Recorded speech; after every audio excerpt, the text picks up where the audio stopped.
It was nothing short of a miracle. Yakshay's private jet had fallen out of the sky like a wounded bird, tearing itself apart against the merciless earth. Survival was never an option, not after an impact that violent. He didn't even know which desert had claimed him, only that the sand stretched endlessly, indifferent and cruel. Death hovered close, patient, inevitable, yet he was alive. If this was India, it was a forgotten corner of it, a wasteland where no help would ever come. His body was shattered, bones broken in places that refused to answer his mind. Every breath scorched his lungs. The sun burned overhead like an executioner's blade, unblinking, unforgiving. The astrologer's warning echoed now, bitter and useless. Don't fly today. In hindsight, it felt less like superstition and more like a verdict ignored. He would die here, slowly, painfully. And then he saw the shadow. It moved against the light, tall and deliberate, walking toward him where no human should exist. Yakshay blinked, unsure whether the heat had finally cracked his mind. A boy, perhaps, or a man, draped in black robes that drank in the sunlight. Mystic, unnatural. The figure stopped beside him and looked down, not with concern, but with assessment, like something inspecting a broken object. Then the stranger closed his eyes. A voice bloomed inside Yakshay's skull. Hello, Yakshay. Today, you die. Confusion sliced through the pain. His lips trembled. Telepathy? Hallucination? The final cruelty of a dying brain? Summoning the last scraps of strength, Yakshay tried to shout, tried to curse, but the words collapsed in his throat. Even a single syllable was agony. Today, Yakshay dies. The voice continued, calm and certain. And Darkveil lives. Shock rippled through him. Nonsense. Madness. This had to be a dream. Then the man rose from the ground. Levitation. Effortless. Absolute. From the flat of his outstretched palm burst a beam of dark radiance. It struck Yakshay's body, and pain vanished. Not faded, but erased. Bones snapped back into place. Wounds sealed. Blood retreated as if ashamed it had ever spilled. Life surged through him like wildfire. In seconds, he was whole, stronger, younger, more alive than he had ever been. Yakshay staggered to his feet. Behind him lay the mangled corpse of his jet, smoking quietly, as if mourning its failure. Now your life is mine. The words landed inside his mind, like chains snapping shut. Still reeling, Yakshay bowed his head slightly. Yes? He whispered, awe overriding fear. I'm indebted to you. Thank you. Good. The figure, still floating, still untouched by gravity, regarded him in silence. An unease crept into Yakshay's spine, cold and instinctive. You will do what I command, always. Yakshay tried to speak. No sound came. I am Darkveil. The voice declared. And you will host me, forever. Understanding came too late. The pain hadn't vanished. It had retreated. Beneath Yakshay's newly mended flesh, something older than bone and blood stretched awake, testing its borrowed skin. This was no healing. It was a negotiation he had never agreed to. Something ancient, something profoundly wrong, stirred within him, coiling through his veins, pressing against his thoughts, breathing where his breath should have been. The warmth he'd mistaken for life carried a hunger, patient and deliberate. And in that instant, clarity cut sharper than pain. The miracle had never been meant to save him. It had been meant to claim him, not as a victim, but as a vessel.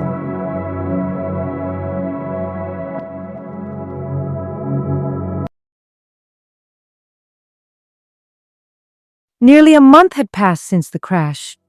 The world called it a miracle. Headlines praised fate, luck, destiny. Yakshay, the billionaire's son who should have burned with the wreckage, had walked away untouched. His parents celebrated. Friends toasted his second life. Cameras followed his smile. Only one man remained unconvinced. Pandit Nagendra, the family astrologer, studied Yakshay's charts in silence. Something was wrong. The stars had not bent. They had broken. But he said nothing. Neither did Yakshay. He felt different, restored, overflowing with energy. And strangely, Darkveil had not returned. No whispers, no commands. For the first time since the desert, Yakshay allowed himself to believe the nightmare had ended. That night, he was with his girlfriend. Music low, city lights bleeding through glass, the comfort of normalcy wrapping around him. He lay beside her, suspended in a moment that felt stolen from another life. She was the one pure thing left to him, the calm in his chaos, the softness that made him forget the desert, the crash, the shadow that followed him everywhere. Her warmth seeped into him slowly, intoxicating, unfamiliar in its sincerity. The quiet intimacy of her presence filled a hollow he hadn't known existed, and for a fleeting moment, Yakshay believed this was real.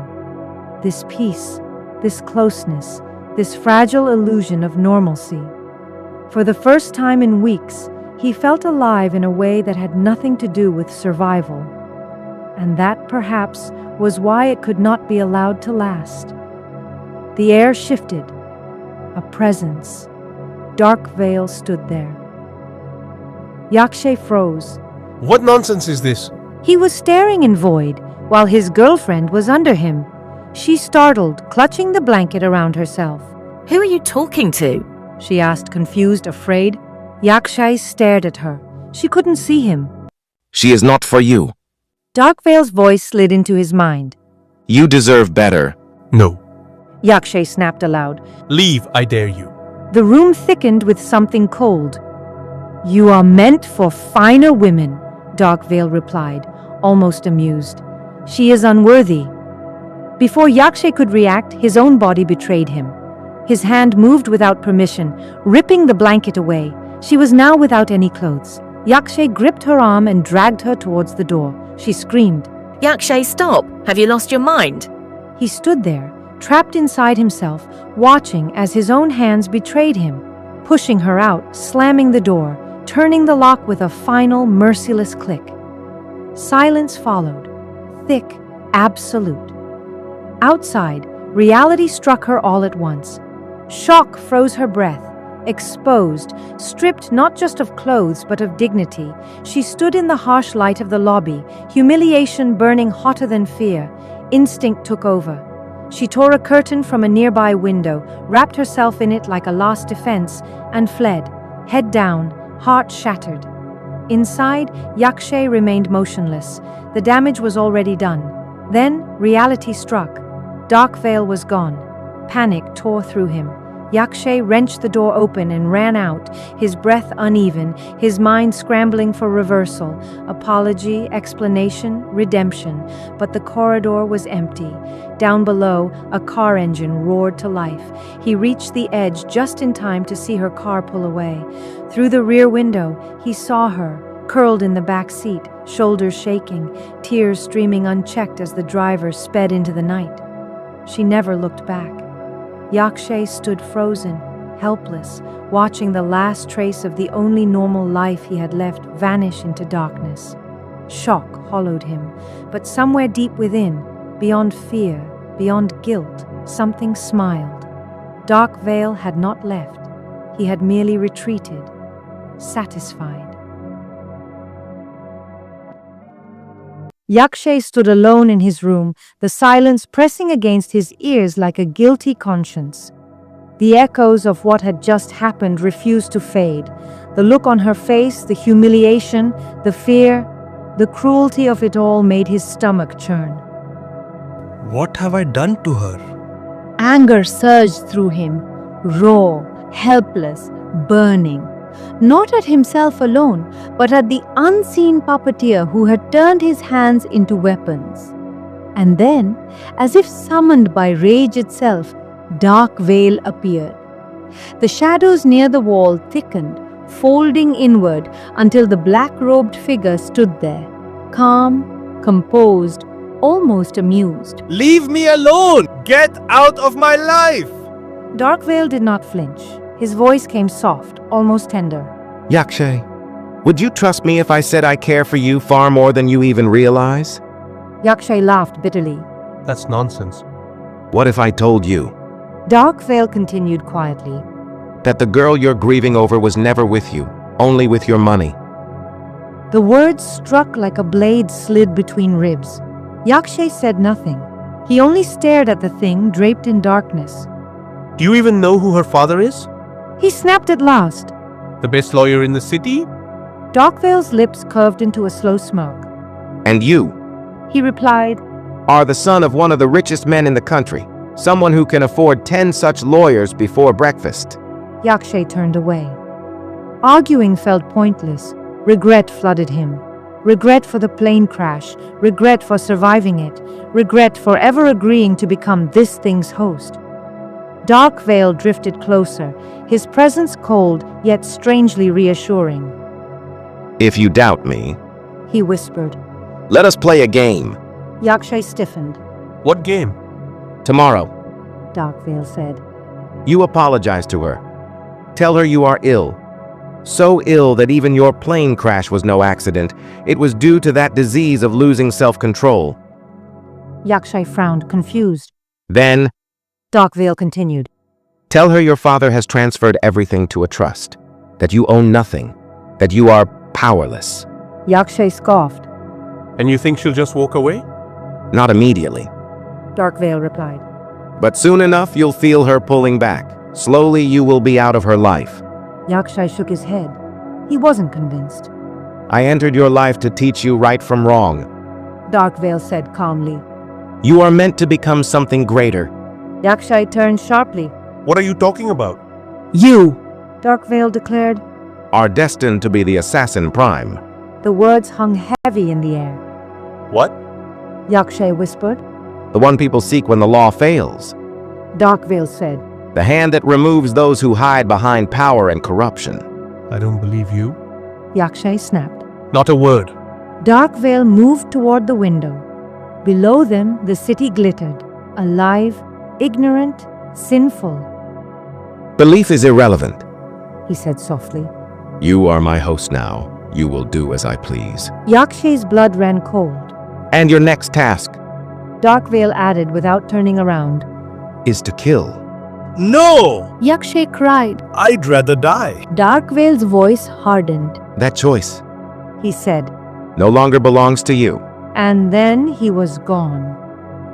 The room fell silent again, but something was wrong. Yakshay felt it before he understood it. His body moved, hands reached for clothes, feet carried him forward, keys jingled in his grip. Panic screamed inside his mind, but his muscles did not listen.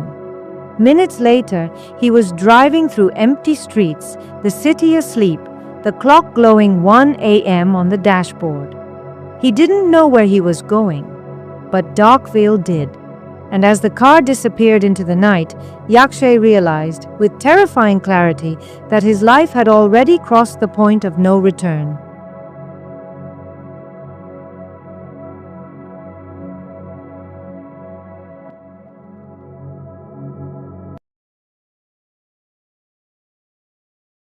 They called him Assassin Prime, though no one alive knew who had given him that name. He did not move like a man. He occupied space, deliberately, economically, as if every inch of the city had already been measured and judged beneath his boots. Rain slid off his black armor in thin rivulets, refusing to cling, as though even water knew better than to linger. The suit hugged his body like a second skin, engineered, lethal, merciless. It did not announce strength, it contained it. His face was sealed behind a matte black helmet, sculpted into something almost human, but not quite. Where eyes should have been, two slits of ember-red light burned, not glowing with rage, but with calculation. Those eyes did not search, they locked. Once they found you, there was no need for pursuit. The outcome had already been written. A gun rested loosely in his right hand, casual, almost disrespectful, like a man holding a cigarette instead of a weapon. He never raised it in haste. Assassin Prime did not hurry. Death came faster when he didn't. The city behind him rose in steel and glass, unaware that one of its shadows had learned to walk. Neon lights flickered. Sirens wailed somewhere far below. None of it mattered. This was his altitude now. Rooftops, rain, and silence. A place above law, above fear, above remorse. There was no hesitation in him, no visible doubt. Whatever humanity he had once possessed had been stripped away layer by layer, by commands, by obedience, by blood.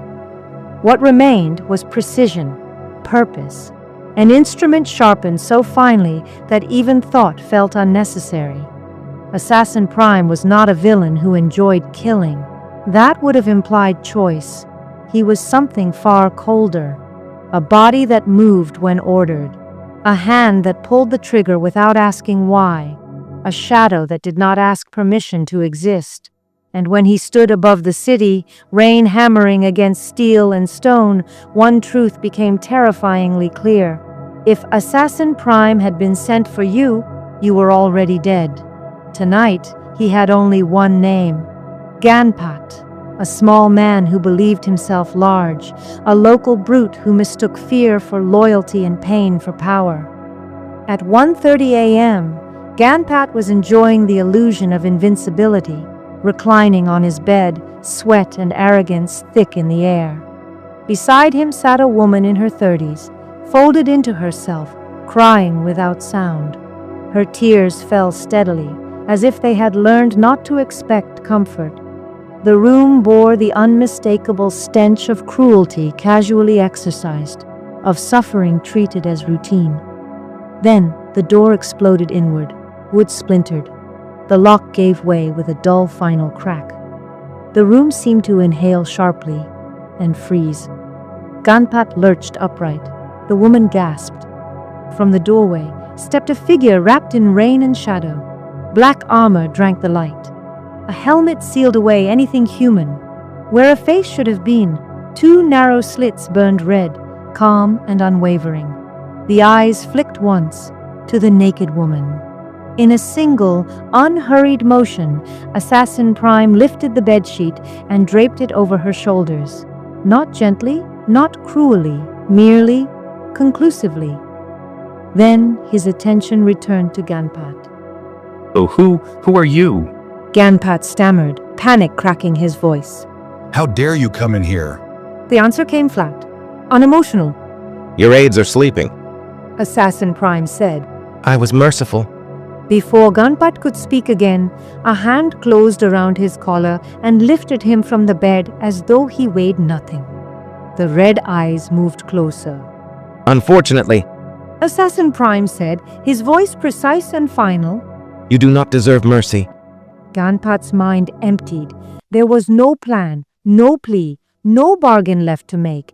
For the first time in his life, he understood the sound of silence just before it breaks, and he knew he was not going to survive it.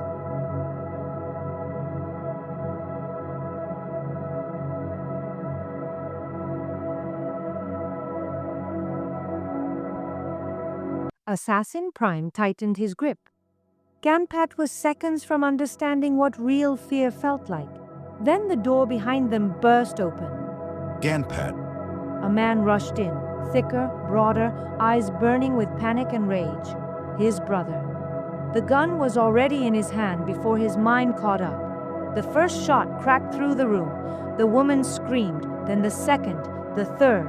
Assassin Prime moved, not fast, faster than expectation. His body twisted, dropped, folded into angles that did not seem natural.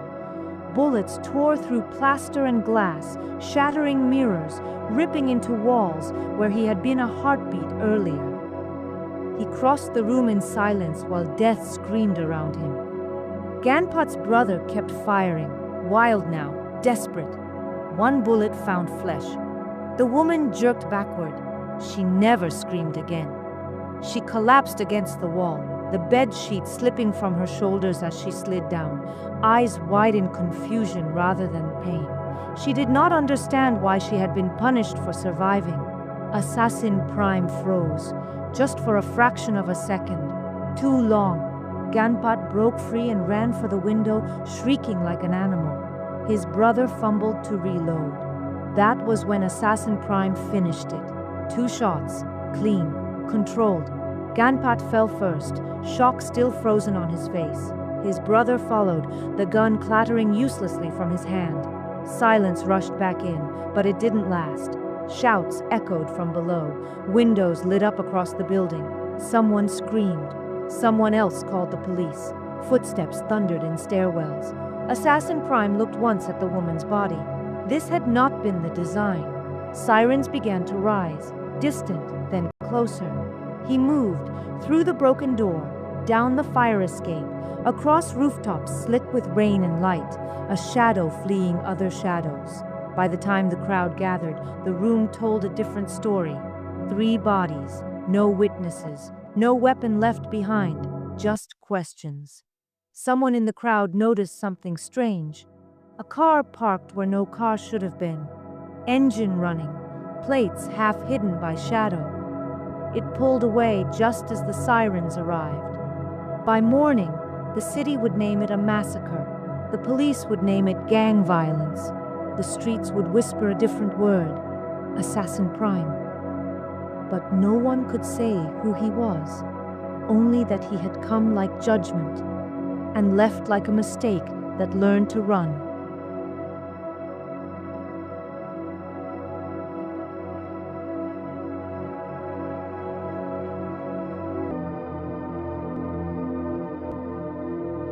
The sun didn't rise over the city, it merely exposed it, a sprawling bruised lung gasping for air. Yakshay woke to a morning that bled ink. The newspapers lay across the table like open autopsies. The headlines were jagged, screaming in a font that felt too loud for the silence of his room. 3 bodies. 1 night, 1 verdict. Ganpat was dead, a kingpin reduced to a cold statistic. His followers were already weaving a shroud of lies, blaming a rival syndicate to justify the incoming tide of slaughter. The city was a tinderbox, and the match had already been struck. Yakshay stared at the grainy photographs, his mind a fractured mirror. He wasn't shocked by the carnage, he was haunted by the physics of it. He pulled back the silk of his shirt. A bullet wound marked his flesh, ugly, unmistakable. One of the shots had found him. It should have slowed him, should have killed him. It hadn't. Darkveil had not allowed it. Instead, the wound had sealed itself. It looked like a lie told so many times it had become the truth. Clean, silvered, impossible. It was the signature of Darkveil. An ancient, hungry shadow had moved into the hollow spaces of his soul, and it wasn't paying rent. Then the ghost returned. The woman. Her face flickered in the periphery of his vision, innocence extinguished like a candle in a gale. She had died for the sin of being near him. Rage, thick and syrupy like motor oil, pooled in his chest. Yakshay! His father's voice cut through the gloom, heavy with the inherited arrogance of men who own the ground they walk on. Yakshay descended into the dining room, where the air tasted of expensive coffee and old grudges. What am I hearing? His father thundered, eyes narrowing. You insulted Dad? Yakshay's voice was a razor, cold and flat. I'm not interested in talking about her. A beat of silence. His father's expression shifted, the anger curdling into a dark, conspiratorial understanding. It's fine, Beta. He dismissed with a wave of a manicured hand. You've had enough of her anyway. Yakshay swallowed a mouthful of breakfast that felt like gravel. He said nothing. Silence was the only currency he had left.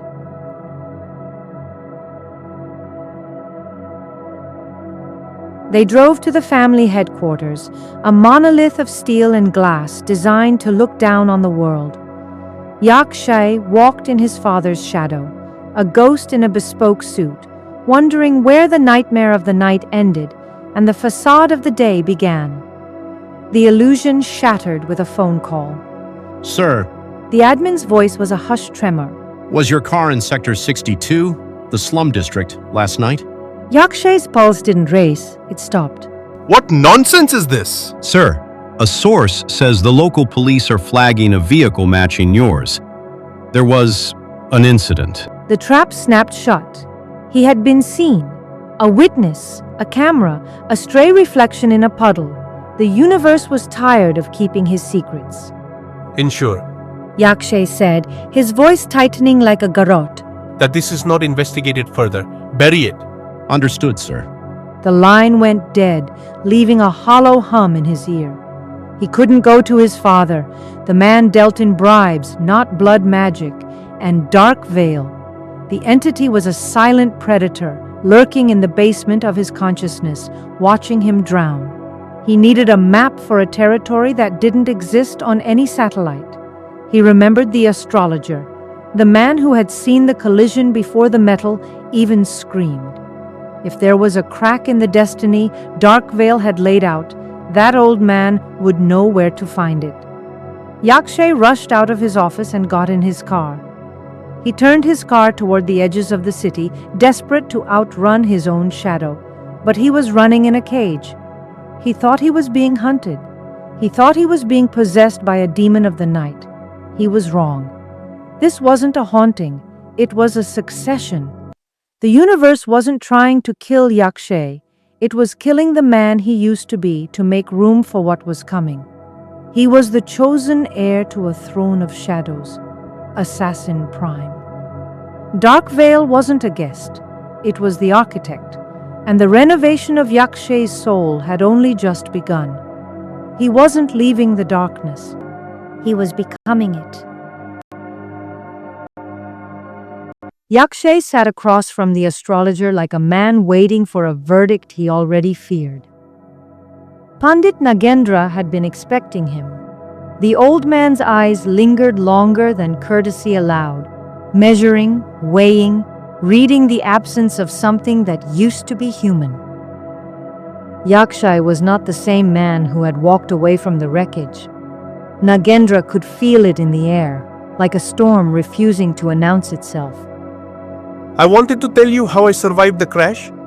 Yakshay said, words tumbling over each other, as if speed could outrun truth.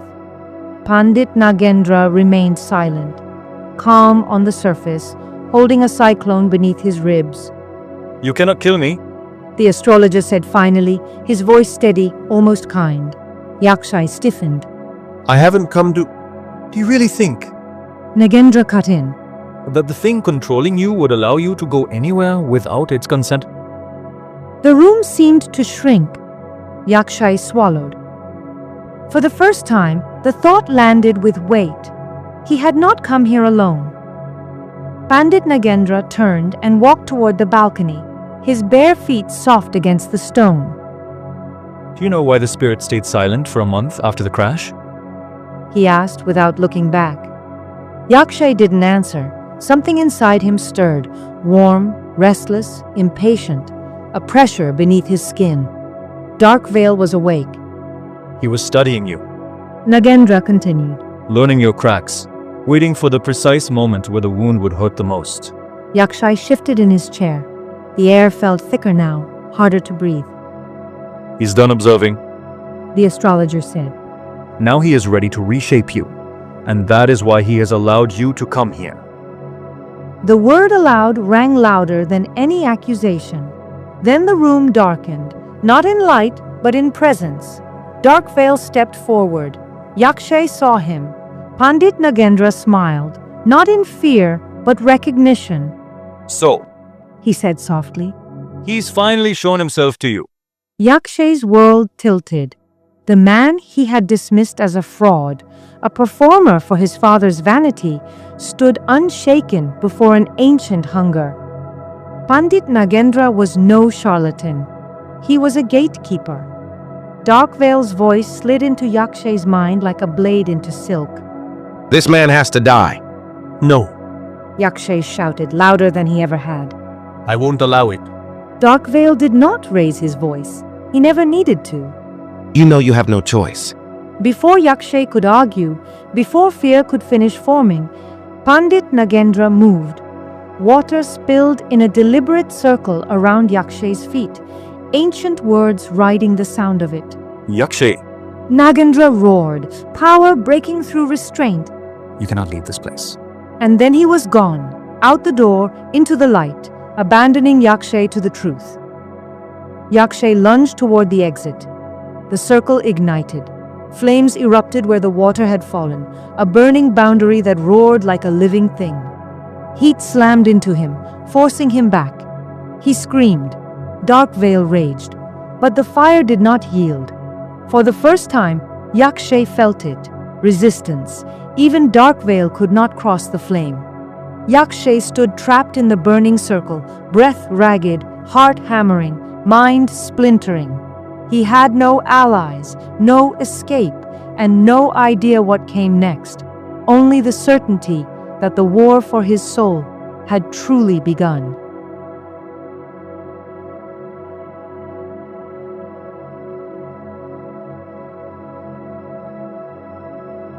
Yakshay was certain this was where it ended. The fire had grown teeth. It climbed the walls, licked the ceiling, fed on oxygen and panic alike. Heat pressed against his skin like a verdict already passed. Every breath burned. The circle that had spared him from Darkveil now felt ready to finish the job itself.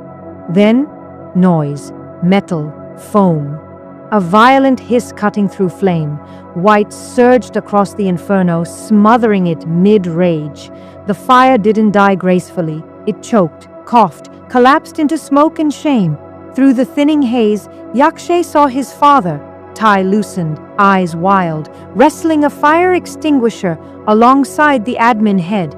Behind them, fire marshals moved with professional urgency, dragging hoses, sealing exits, reclaiming order. His father wasn't supposed to be here. Reality steadied just enough for hands to pull Yakshay to his feet, guiding him past scorched walls and dying embers. Are you fine, Beta? The question trembled. For the first time in years, authority had cracked in his father's voice. Yes, Dad. Yakshay said, coughing, smoke still clawing at his lungs. You came just in time? They stood outside now, the night cool and indifferent. Sirens wailed like distant guilt. Yakshay looked at him. How did you know I was here? His father answered too quickly. Pandit Nagendra called. Said you were at his house. Said he had to leave suddenly. Said there was a fire. The words landed wrong. Pandit Nagendra had wanted him dead. Yakshay was sure of it. Kill the host, starve the parasite. A clean equation. So why save him? What happened, Beta? His father asked, reading the silence. Nothing. Yakshay lied easily. He always had. They left together. Night found Yakshay alone again.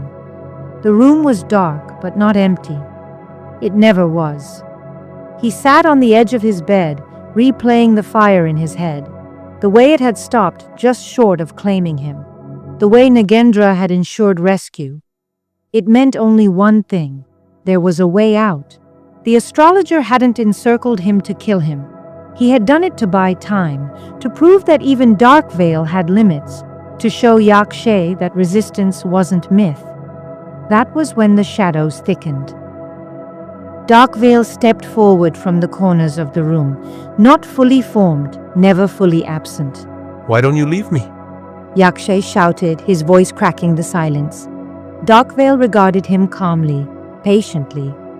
Today, It said, because of your idiocy, that astrologer survived. Yakshay stiffened. Your will stopped me. Darkveil continued, almost amused. For a fraction of a second. Unfortunately, that was enough. Yakshay swallowed. Why did you want to kill him? Silence stretched, then Do you think I care? Yakshay clenched his fists. I won't go back to him. I promise. Darkveil laughed softly, the sound like ash sliding over stone. Then, after a pause, heavy with intent, it said, Now is the time to make money. Yakshay looked up, confused. Haven't you heard? Darkveil continued. Never do what you're best at for free. Yakshay didn't respond.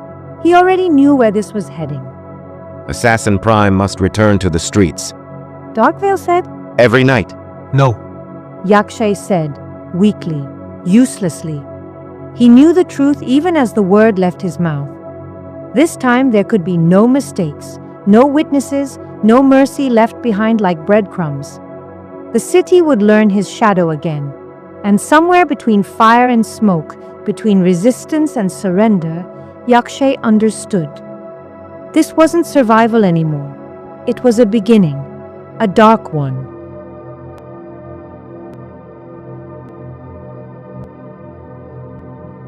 The night smelled of rust and old money.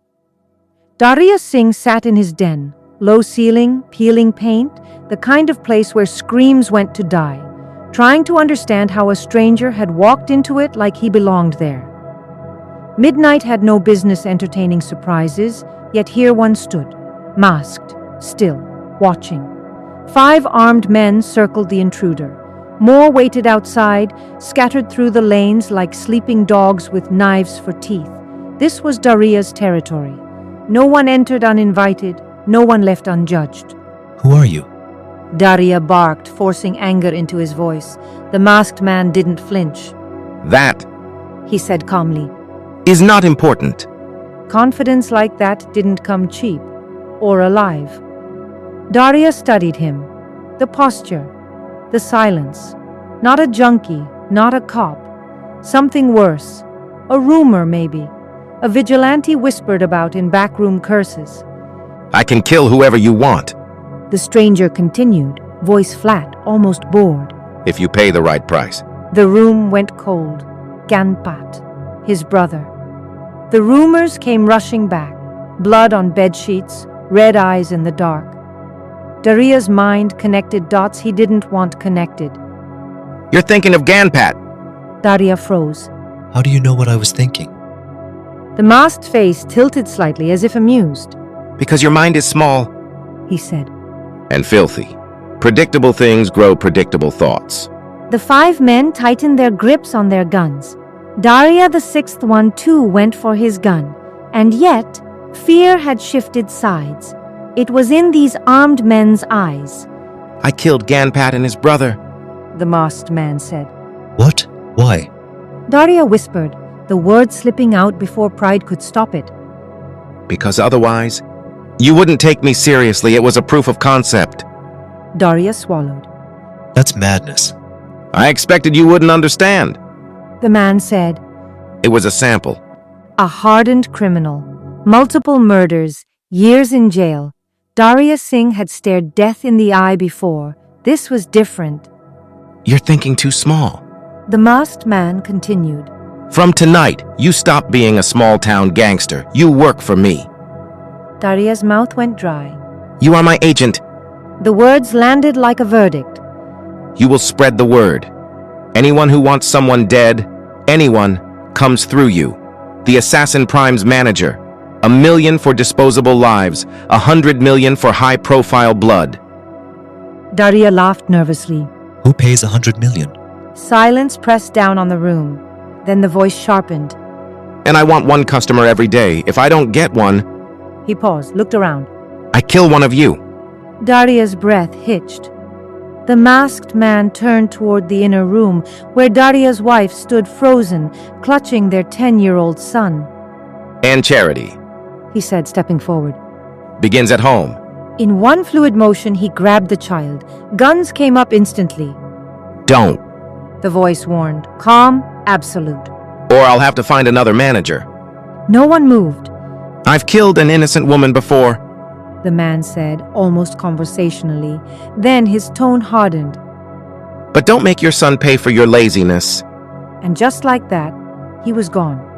Out the door, up the walls, onto the rooftops, moving like shadow, leaping like something trained beyond fear. Within seconds, the night swallowed him. Darya collapsed to his knees. His empire meant nothing now.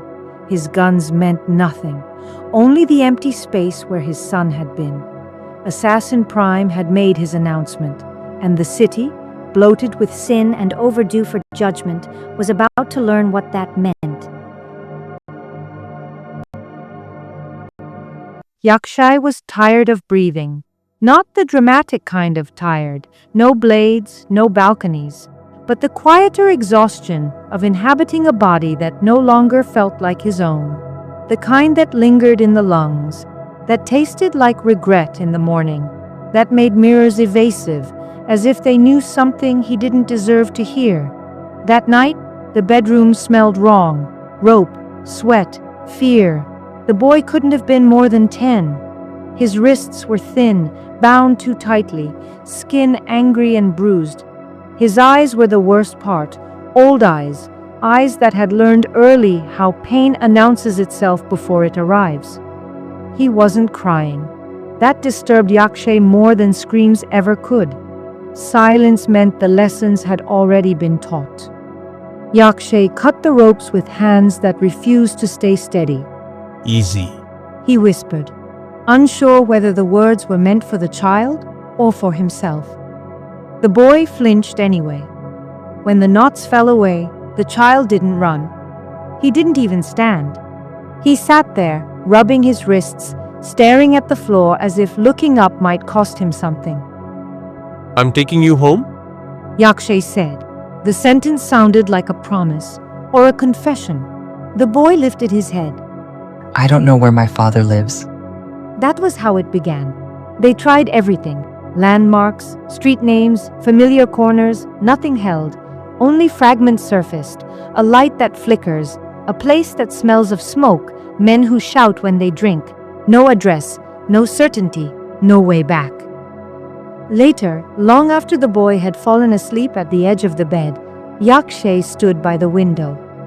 The city below blinked weakly, like a machine on its last breath. Somewhere out there was a father who had lost his son to a monster that wore Yakshay's shadow.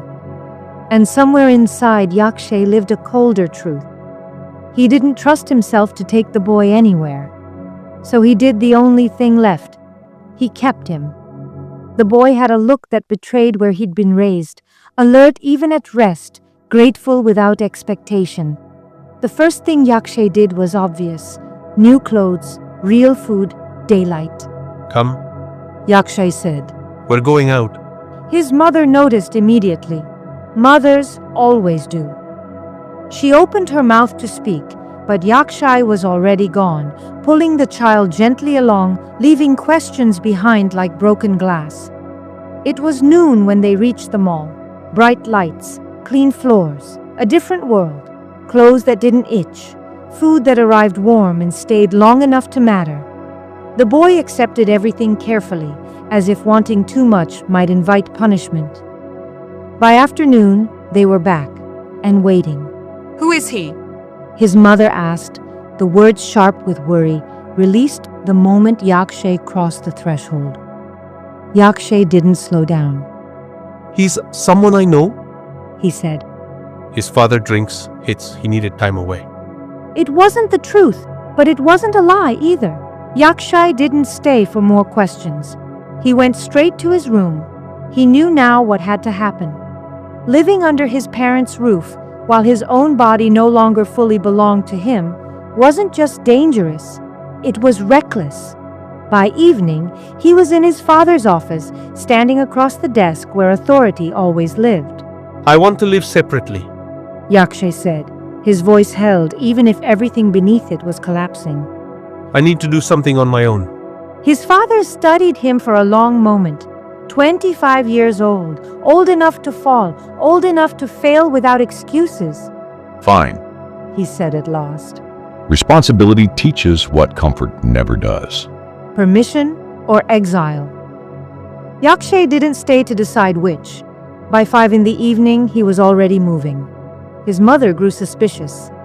Things were happening too fast. Yakshay packed, took the child by the hand, and left. That was fast. His father muttered later over the phone, when his wife told him Yakshay had already shifted. The apartment sat at the edge of the city. Low ceiling, thin walls. A place where secrets didn't echo, they settled. The boy took the smaller room without complaint. In a single day, everything had changed. Yakshay didn't know what he was doing anymore. His parents knew something was wrong, though they could never have guessed the truth, that something ancient and malignant had claimed space inside their son. Night fell. Yakshay sat in the dark while the boys slept, counting the lives already bent because of him, wondering how many more would break before this ended, if it ever did. He waited for Darkveil. Surely now the savior would arrive. Surely Assassin Prime would be summoned to ask his manager whether the first customer had been found. Too much had happened in one day. And yet Yakshay felt himself leaning into it, accepting the momentum, the inevitability. At 11, the doorbell rang. Yakshay stiffened. Was this how Darkveil came now? By ringing bells? He opened the door. It wasn't the darkness, it was his girlfriend. She stood there like a deliberate mistake. A nightgown clinging just enough to suggest warmth beneath it. Not innocence, invitation. The kind that didn't ask permission, only patience. The corridor light carved soft shadows along her collarbone, her neck, the familiar curve he had learned once with careless trust. "Hi," she said gently, as if the word carried history. Yakshay didn't speak. She stepped closer, close enough that the air between them changed. Her perfume arrived before her hands did, slow, intimate, designed to disarm. She looked at him the way people look when they already know the answer. "I was worried," she said. "I came to know from your parents that you've shifted today to a new place." Her fingers brushed his arm, not accidentally, never accidentally. The touch was light, testing, reading him the way one reads a lock before turning the key. Inside, something stirred, not desire, memory, the dangerous kind. "You didn't answer my calls," she continued, voice low now, almost private. "I thought maybe you needed company." She stepped in before he could decide otherwise. The door closed behind her with a soft, irreversible click. Her eyes adjusted quickly to the dimness. She noticed everything: the apartment, the silence, the second room adjacent where some stranger might be resting. She smiled, slow and knowing. "You've changed," she said, moving closer again. "There's something different about you." Her hand rose to his chest, stayed there, felt the tension beneath his skin. "You don't sleep anymore," she whispered. "Do you?" Yakshay felt it then, the subtle choreography of it all, the timing, the choice of clothes, the softness sharpened into intent. This wasn't comfort, this was direction. Her lips hovered near his ear, not touching, never rushing. "You don't have to be alone tonight," she murmured. Somewhere deep inside him, something watched, measured, approved. Yakshay's breath caught, not with want, but with recognition. This wasn't seduction, it was positioning, and far away, but never absent, the thing that had saved him smiled without a face, patient as decay, pleased with how easily desire could be weaponized. Because some traps don't need teeth, they only need to feel like home.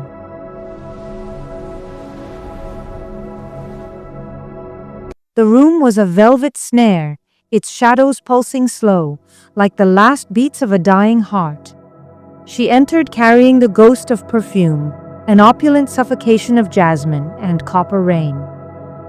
The scent didn't invite, it coerced. She crossed the room with that predatory calm only the damned possess.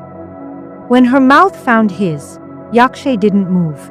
He was marble carved by fear and recognition. Desire wasn't the paralysis, it was the memory of what he'd done to her. Only a night ago, he'd cast her naked into the cold. Now she was back, all mercy and venom, her kiss tasting of forgiveness spiked with ruin. "Don't worry, Yakshay," she breathed against his neck, voice slinking between syllables. "I love you so much I can't resist you." He stood ghost-like inside his own body, a spectator trapped in meat and pulse. "I know something took hold of you that night," she whispered, fingers undoing him one button at a time. "I read about it How sometimes survival fractures the mind. It's normal. Then, in one fluid, seamless motion, an act of practiced predatory grace, she reached down. There was no hesitation, no modesty left to burn. She peeled away the final layer of his modesty, dropping the underwear into the growing pile of shadows at their feet. She pressed against him, desperate, hungry, trembling with either need or calculation. Yakshay waited for the black tide of Darkveil, that oily consciousness that sometimes rose from the pit of his mind. But tonight the darkness only watched, silent and patient, a nightmare with folded arms. When she let her gown slip away, standing in the amber hush, Yakshay felt nothing but cold clarity. Darkveil's hiss returned to him. She is a scavenger, Yakshay. She feeds on ruins. No woman crawls back to her tormentor unless there's treasure buried in the wreck. He lifted her mechanically, placed her on the bed, kissed her, because that's what the moment required. But when heat threatened to burn through the pretense, he pulled back. I have a confession, he said. The words sliced the air, clean and deliberate. What confession? She murmured, mouth near his ear. Can't we just... I'm deceased. He said simply, voice flat, rehearsed. A disorder, self-destructive, uncontrollable. It comes and goes, but when it comes, you wouldn't want to be near. She stiffened. The atmosphere shifted, perfume turning acrid in the quiet. My father disowned me. Yakshay continued. No trust fund, no inheritance. I rent this place because no one else will live with the risk. Your mother said you were lonely. She said if I stayed, you would return back home. She hoped marriage would fix what medicine couldn't. He said, the faintest smile at the corner of his mouth. You were the prescription. Her eyes sharpened. And she thinks I'll waste my life on a sick man? There it is. Yakshay murmured. He went on, twisting the knife, his tone almost gentle. My father told me that if I'm bored of you, I must get another girl. He sees people the way he sees profits, something to liquidate when value drops. Her pity evaporated, replaced by fury carefully hidden under practiced poise. She reached for her gown, her tenderness folding neatly away with the bedsheets. Then her gaze flicked toward the next room. And the child? Who is he? One of my failures, Yakshay said, his voice dragging the darkness behind it like a heavy chain. a night where the animal took the lead. I forced myself on my father's secretary. To keep her silent, I bought her, paying for her shame in monthly installments. He paused, the silence in the room turning brittle. He looked at her, watching the confusion on her face curdle into something colder. He didn't blink. He didn't offer the comfort of a lie. Then a few days ago she died. He continued, his tone as flat as a heart monitor's final beep. She left this child behind, a living, breathing receipt of my sin. Now I'm the one who has to pay the bill. He let the words hang in the air, thick and suffocating. That is the real reason. He whispered. Why my father kicked me out. He didn't mind the crime, he just couldn't stand the mess. Enough! She hissed, the word jagged enough to draw blood. Every trace of elegance had evaporated, leaving behind only the cold, sharp edges of a woman who had realized the gold she was mining had turned to lead. She snatched her purse from the table with a violent, jerky motion. There was no second glance, no lingering look of pity or even anger, just the frantic retreat of a scavenger fleeing a sinking ship. The click of the latch echoed through the hollow apartment, a sharp metallic snap that sounded like a coffin sealing shut. Yakshay stood in the sudden, absolute silence, stripped bare in the shadows. He was alone, but for the first time the air didn't feel crowded with her lies. Deep in the basement of his mind, the darkness stirred. The trap had been sprung, the dead weight had been cut, and now there was only the mission. Yakshay remained in the stillness, stripped and trembling. The air tasted of relief and smoke. Somewhere deep in his skull, Darkveil smiled, a ripple in the silence, a whisper of satisfaction. 2 a.m. The city drowned beneath rain, a cemetery for promises. Yakshay stood on the balcony, exhaling the man he had been. The hum began then, a vibration beneath bone. The cold seeped through his skin, hardening it into something less human. Assassin Prime was awake. He didn't need directions. The target pulsed inside him like a second heartbeat. Darya Singh, the patriarch, the architect of betrayal. The night had sent a collector. Yakshay was no longer the host of a disease. He was the cure.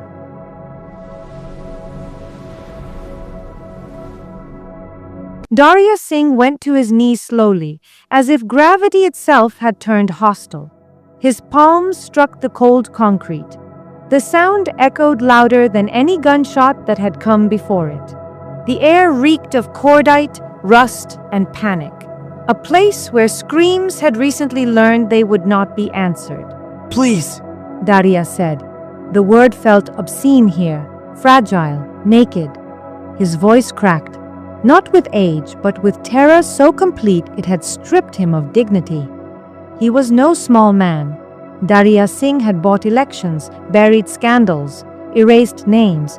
His signature had decided who ate and who starved. Tonight, it trembled in the air like a dying insect. The word was a profanity in this setting, naked and fragile. His voice, once used to buy legislatures and erase legacies, now vibrated with a terror that stripped him of every remaining shred of dignity. This was the man whose signature had dictated who feasted and who starved.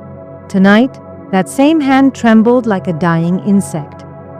My son, he managed. He knows nothing. Take it all, my life, my empire. Just let him live. 10 meters away, the silhouette remained unmoved. Assassin Prime stood as if hewn from the shadows themselves.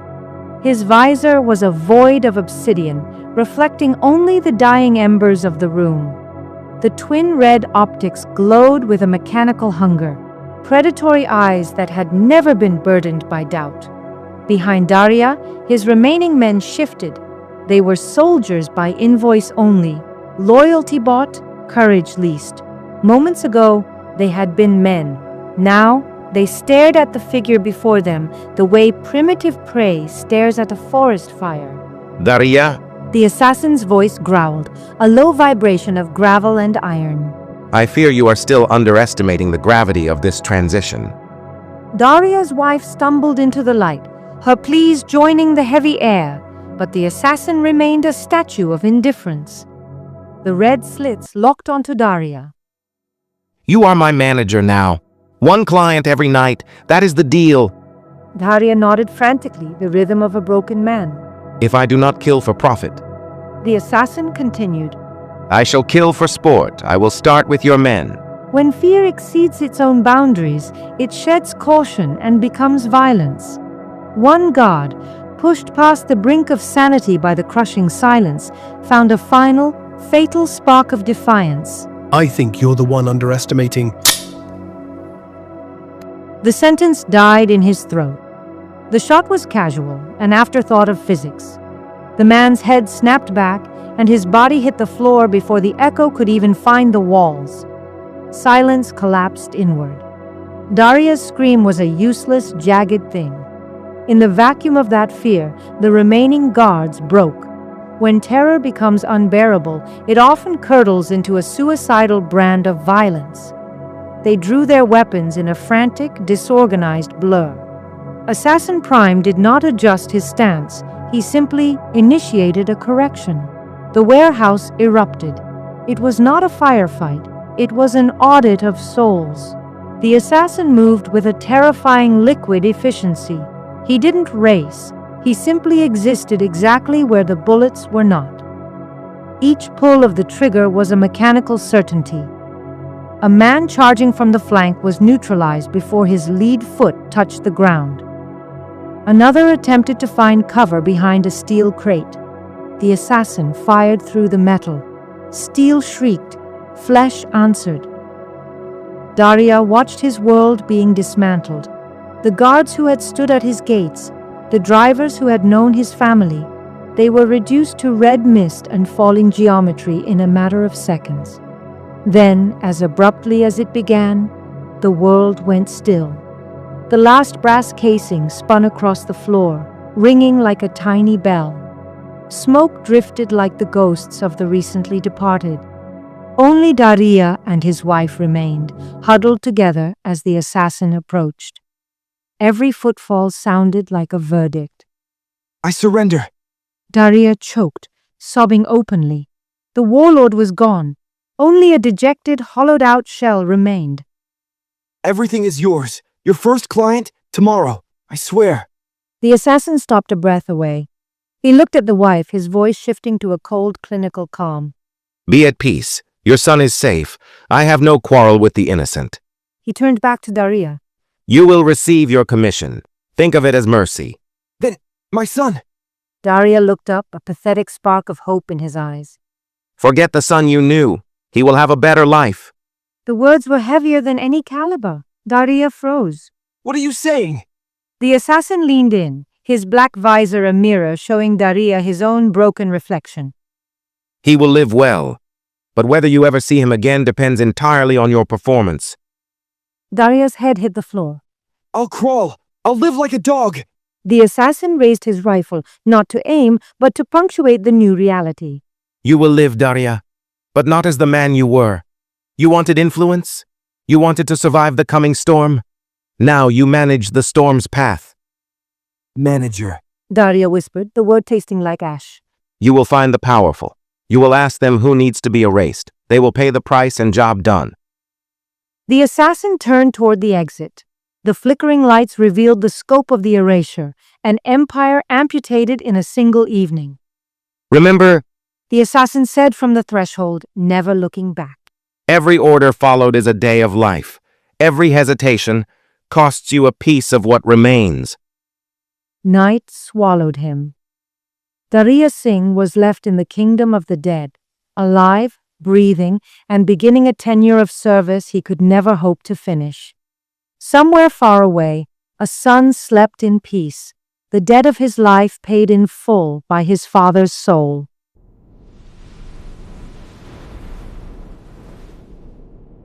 Morning arrived without apology, a cold, gray smear across the skyline. The city exhaled its usual grit, engines hacking into life, chai kettles screaming like banshees on every corner, and newsprint bleeding yesterday's lies onto the damp pavement. To Yakshay, the sunlight felt obscene, a clumsy janitor trying to scrub a crime scene that was still wet with blood. The headlines were screaming too. Daria Singh was gone, wiped out. 2 knights, 2 titans toppled. First Ganpat, now Daria. The underworld wasn't just shaking, it was looking for a place to hide. A silent tremor rippled through the precinct houses and the back alleys alike. A ghost was haunting the city, and it had a taste for kings. Yakshay moved with the stiffness of a man held together by piano wire and spite. His body was a ledger of the previous night's violence. He traced the fresh furrow of a bullet wound on his skin, a crimson signature he didn't remember receiving. He was becoming something else, something cold, something sharp. In the boot of his car sat a small arsenal, iron and lead stolen from Ganpat's den. But it wasn't the guns that haunted him. It was the way his hands had moved. The precise surgical application of agony, the mastery of nerves and bone. Yakshay was amazed at how easily he silenced Ganpat's men, with nothing more than the precise movements of his hands. Darkveil wasn't just a shadow, it was a tutor in the art of the end. The phone rang at 9:17 a.m., cutting through the silence of his apartment like a glass shard. I'm Barrister Devgan. The voice came through, smooth, expensive, polished to a high shine. The kind of voice that billed by the minute and never let the truth get in the way of a verdict. I believe you know my daughter. Yakshay stood by the window, watching a stray dog drag a scavenged bun across the asphalt like a war trophy. Yes? Yakshay said. His voice was a flat line. She's shaken. The lawyer continued, the velvet glove tightening. She's told me about the injustice you're facing. She says you are the rightful heir to the Gupta Empire, that no one can take that from you. My father is the chairman of the trust. He has... Leave the legality to me. Devgan interrupted, his tone dismissing the laws of men as if they were mere suggestions. Come stay with us. We file the notice tomorrow. We take back what is rightfully yours. Yakshay felt a smile pull at his cracked lips. It wasn't a gesture of mirth. It was the grimace of a man watching a predictable wreck. I don't have a father anymore, Yakshay said. The silence on the line grew heavy, thick enough to choke on. Young man, the lawyer said, his voice dropping into a patronizing low. Words spoken in distress. He disowned me. Yakshay cut in. Publicly, legally, emotionally. The bridge isn't just burned, the river is gone. There was a pause, a predator recalibrating its strike. I don't want a legal battle. Yakshay continued, his eyes fixed on the grey horizon. I don't want the Gupta leftovers. I'll build my own empire on my own terms. Then my daughter won't return to you. Devgan snapped, the Polish finally chipping. She cannot be expected to live with a nobody, more so who is father of a child. Then I'm afraid she'll have to learn to live without me. Are you serious? Dead serious? If you reconsider... I won't, Yakshay said, and severed the connection. He didn't feel like a hero. He just felt lighter. It was the hollow relief of a surgeon who had finally amputated a gangrenous limb. The pain was gone, but the ghost of the weight remained. The drive back was a ghost's journey through familiar territory.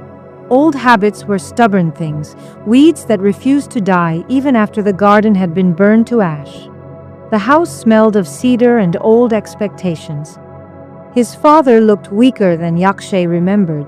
Maybe he got the sense that his child was suffering from something ominous. I need to talk, Yakshay said. They sat. Between them, the tea grew cold, a stagnant pond of amber under the dim kitchen light. Yakshay told his father whatever happened with his girlfriend in past couple of days. I didn't hurt her, Yakshay said first. He offered the truth up like a peace offering to a deity he no longer worshipped. I just panicked. I threw her out of the room, but she still came back to me, so I had to tell her a lie. His father's jaw tightened, a tectonic shift of bone and muscle. 1,000 questions died behind his clenched teeth, suffocated by the relief he didn't want to admit to. I wanted to test her loyalty, Yakshay continued, his voice as smooth as a razor edge. He laid it all out, the psychological trap he'd set, the calculated lies he'd fed her, and the cold ultimatum he'd delivered to her father, the barrister. He even let the final ugly truth drop, that the child she claimed was his was actually the seed of his father's own secretary. I needed to know, Yakshay said, his eyes steady. If she stood with me, or just with the shadow of the Gupta name. His father exhaled, a long, slow whistle of air. It was relief, the kind that arrives late and ashamed of itself, like a mourner at the wrong funeral. You should have told us, the old man said, though the steel in his voice had turned to lead. I couldn't, Yakshay replied. To tell the secret was to break the spell. That night, for the first time in an eternity, the house was quiet without being hollow. His parents ate luncheon together. There were no accusations, no grand gestures of absolution. Just the soft, rhythmic truce of shared food and the weary silence of people who had survived another day of being married to their respective choices.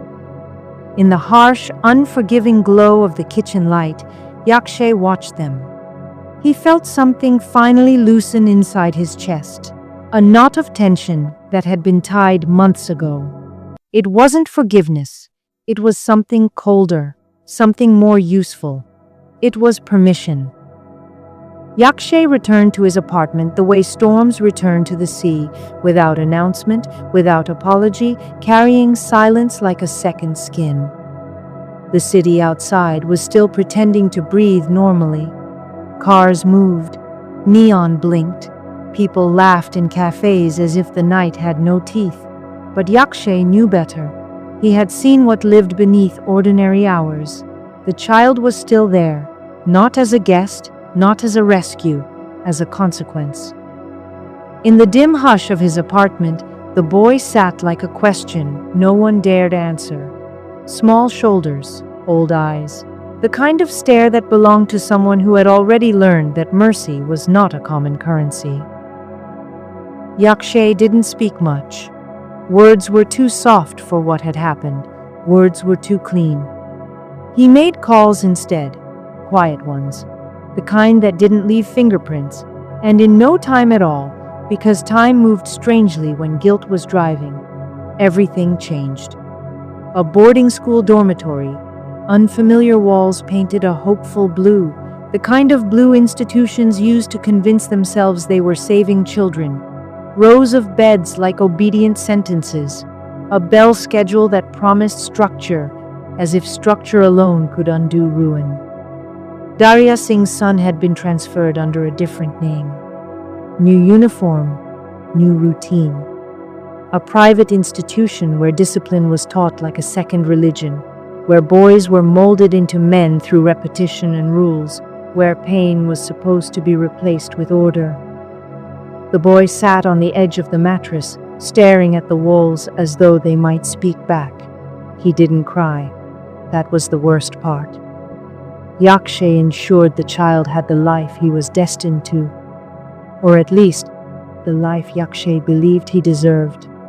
Not luxury, not comfort, just distance. Distance from blood, distance from shadows, distance from becoming the same kind of monster that the world kept manufacturing in dark rooms. More than saving the boy from Darya Singh, Yakshay was trying to save him from himself. Because Yakshay understood, with terrifying clarity, how easily a child could grow into a weapon. He had been one. He still was. The day had begun with something as harmless as a phone call, a voice on the other end, formal, concerned, the father of his girlfriend, a man of influence, offering help the way powerful men offered help, half generosity, half control. Lunch followed, a table set with normalcy, parents smiling, conversations pretending the world was stable, permissions granted like blessings. They thought Yakshay was coming back into the fold. They thought the storm had passed. They didn't know the storm was only learning its name. By the time evening arrived, the city was dressed in darkness. At 9 p.m., Yakshay was alone again, back in his apartment. The silence returned, thick as smoke. He stood before the mirror, adjusting his cuffs with the precision of a man preparing for a ceremony. His face was calm, but calmness in Yakshay was never peace.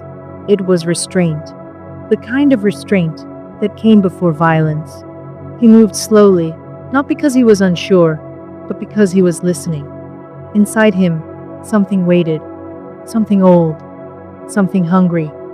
Destiny was not a poetic word anymore. Destiny was a weight, a mask, a trigger.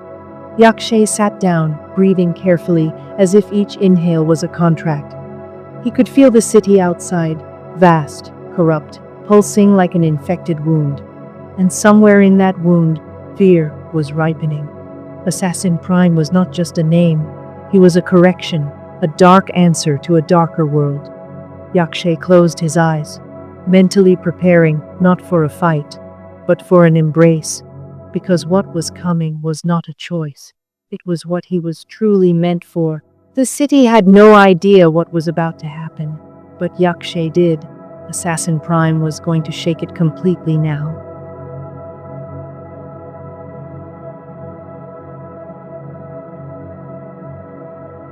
Darya was surprised. Not afraid. Surprised. The Black Devil stood exactly where fear usually gathered. Motionless, patient. A silhouette cut from darkness itself. The mask watched him with two thin red slits, like wounds that refused to heal. Darya's voice trembled with a joy he didn't fully trust. I got us our first job. The devil did not react. You are efficient. Assassin Prime said. His voice carried no approval, no contempt, just fact. Daria swallowed. His wife stood behind him, silent as furniture, hands clenched tight. Her eyes kept drifting to the mask, then away, afraid that if she looked too long, she might see her son reflected there. The people in power, Daria continued, eager now. they want to remain in power. One of their own allies is growing too strong, too visible. Assassin Prime didn't care for motives. He had long ago learned that reasons were luxuries killers invented to sleep better. Who? He asked. Is the target? Daria hesitated, then said it. The Home Minister of the state. Something shifted. Not on the devil's face. There was none, but in the air itself. This wasn't a street thug. This wasn't a gang rival. This was gravity. For the first time, Assassin Prime felt alignment, the kind that felt correct. Daria rushed to explain, afraid of the silence. I had to convince them. I told them it was you, the one who erased my entire gang, the one who crushed Gampat like an insect trapped in syrup. Assassin Prime turned slightly. I am not interested in your storytelling, he said. Have they paid? Daria's throat tightened. 1 million, advance. The remaining 99 million after the job in crypto and gold. Daria expected the devil to be enraged by such a paltry token, but instead he remained utterly neutral, cold, unreadable, untouched by it. Good. Assassin Prime said. You keep the advance. After the job, we split everything equally. Daria froze. The devil wasn't driven by money. That terrified him more than greed ever could. Whatever fueled this thing, it was not currency. It was something Daria would never understand. Tonight, Assassin Prime added, will be his last. Tell your client to be ready. I want the payment immediately. Daria nodded, obedient now. As Assassin Prime turned to leave, the red slits paused, settling on the woman in the room. She flinched. He stepped closer, his presence folding the air inward. Don't worry, he said softly. Your child is safe. He will have a better education, a better life. I promise. A devil's promise.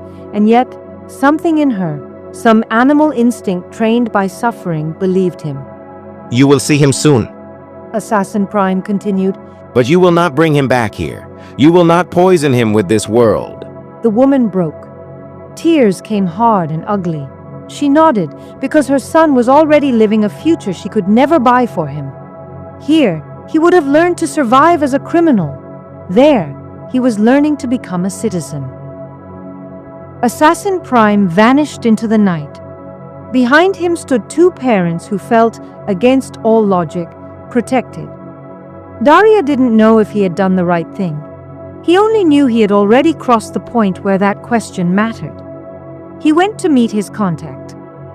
It was a gamble large enough to swallow lives. If Assassin Prime was caught, Daria's name would surface. But who would believe a broken man, one who had lost everything in a gang war, had dared to sanction the execution of a home minister? Daria had 1 million in hand. That was enough comfort to silence doubt. He delivered the message, be ready with the rest. The work can be completed any moment. Daria and his wife were victims of Assassin Prime. That was the truth, but this was life's cruelty, that they trusted the devil more than themselves now. And the devil had his first client. The city didn't just sleep, it wheezed, a dying beast under a blanket of smog and neon rot. Down in the gutters, the blood of Ganpat and Daria's syndicates was still fresh, copper-scented and tacky, cooling into the asphalt. The police were everywhere, their sirens painting the rain-slicked walls in frantic strobes of red and blue. They were looking for a monster who has committed 2 brutal crimes in past 2 nights. Little they know that the night is a vast place to hide a nightmare. Assassin Prime didn't exist in their world of flashlights and radio chatter. He was the static between frequencies, the cold draft in a locked room. The Home Minister's estate loomed out of the dark, a limestone tomb fortified by high-voltage wires and men with dead eyes. On this new moon, the darkness was absolute, thick enough to swallow a man whole. The guards at the gate were elite, statues of disciplined meat, but even the best men have a pulse, and a pulse is a rhythm that can be stopped. He moved like a spill of ink. Into the first cabin, a ghost in tactical nylon. He didn't use a blade, he used a fingertip. He pressed a specific nerve cluster at the base of the guard's skull, a short circuit to the brain. The man folded like a suit with no body in it. The second guard didn't even have time to wonder why the night had suddenly grown so quiet before the Black Devil silenced him too. Then came the climb. The building rose up like a jagged obsidian tooth. Assassin Prime found the dead zone, that one sliver of space where the CCTV lenses went blind. He began to scale the sheer face of the stone. His fingers bled, his muscles screamed in a language of lactic acid and fire, but he was the death giver. To him, gravity was not a law, it was merely a suggestion he chose to ignore. He crested the balcony of the master suite, a shadow detached from the wall. The suppressed barrel of his pistol coughed once, a metallic sneeze, and the lock surrendered. Inside, the air was heavy with the scent of expensive sandalwood and the rhythmic, peaceful breathing of a man who believed his integrity was his armor. There he lay, the Home Minister, a man of rare, stubborn virtue.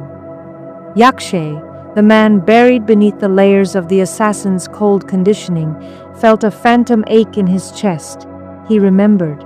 He saw his father's face, twisted in fury, clutching a briefcase of redirected tax money that this minister had thrown back into the dirt. This man was a pillar in a city of ruins. He was honest. He was real. The cold steel of the trigger was a familiar lover against his finger. It should have been a clean execution, a whisper of lead at 2 a.m. But Yakshay's conscience flared up like a dying ember. The internal war caused a microscopic tremor.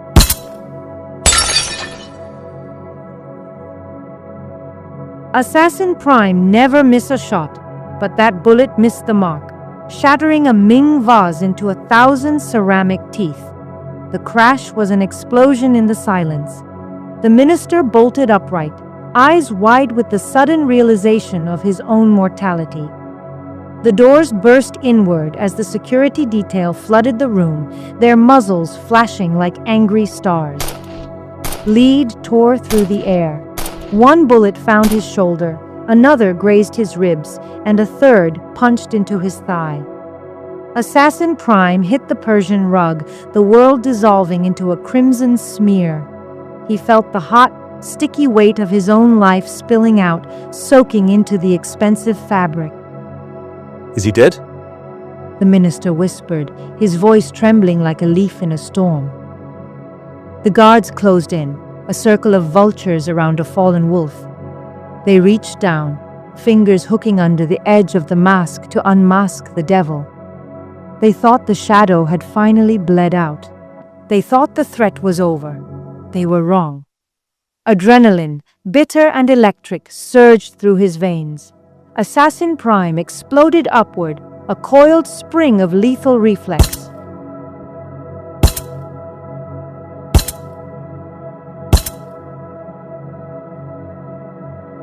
Four shots, four bodies hitting the floor before they could even scream.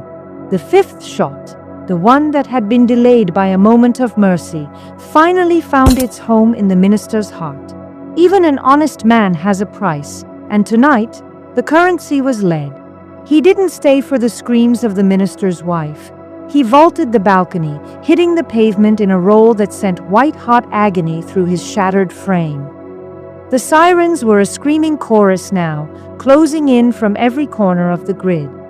He didn't head for his car. It was already lost to the blue sea of police lights. Instead, he dove into the labyrinth of the back alleys, a bleeding ghost vanishing into the soot, the rain, and the absolute black. Behind him, the digital eyes of the city had done their job. The CCTV footage showed a mask with 2 glowing red slits, a portrait of a demon. The world finally knew what the devil looked like, and the devil was bleeding. The city had bled enough. When the local police began to look like children standing before a wildfire, the call was made to the only agency that did not deal in routine crimes, but in impossibilities. The High-Risk Criminal Intelligence Division, HR-CID, an organization that worked directly under the Central Ministry of Home Affairs, insulated from bureaucracy, untouched by state politics. Their Director General did not report to commissioners or chief secretaries. He reported to one man alone, the Home Minister of India. HR-CID was summoned only when a case ceased to be a case and became a national wound. The rampage killings in the city were one such wound, and now the wound had reached the heart of power. The Home Minister of the state was dead, not assassinated, not attacked, but executed inside his own fortress. Assistant Commissioner Manav Shekhar arrived at the crime scene without sirens, without uniform, without ceremony. Manav did not wear authority, he wore consequences. The minister's residence was designed like a bunker, layers of security, biometric gates, armed guards trained for terror threats. No intruder could have crossed the perimeter. And yet, 5 bodies lay scattered like punctuation marks in a sentence written in blood. 4 were security personnel. 1 was the minister himself. The air still carried the metallic scent of death. Manav walked slowly, eyes sharp, mind colder than the marble beneath his shoes. He wasn't looking for what had happened. He was looking for what should have been impossible. The guards at the main gate had not been shot. They had not even struggled. They had simply collapsed. Manav crouched beside one of them. No bruises, no blunt trauma, no visible cause. Only silence. A forensic officer spoke hesitantly. Sir, it resembles a pressure technique. Neural interruption. Manav's eyes narrowed. He already knew. There was only one technique in recorded human history that could render a man unconscious in less than a second without leaving marks. A method whispered about in monasteries, not taught in academies. A secret known only to Japanese Buddhist monks, Shinkei-tan. A strike so precise it shut the body down like a switch. A guarded art believed to have vanished centuries ago. Manav straightened slowly. How did a predator in modern India know something that even historians considered extinct? Not only know it, but master it. He moved deeper into the compound. The perimeter wall was intact. No breach, no broken cameras, no alarms triggered. Yet the killer had entered. Manav looked upward. The balcony, 30 feet above.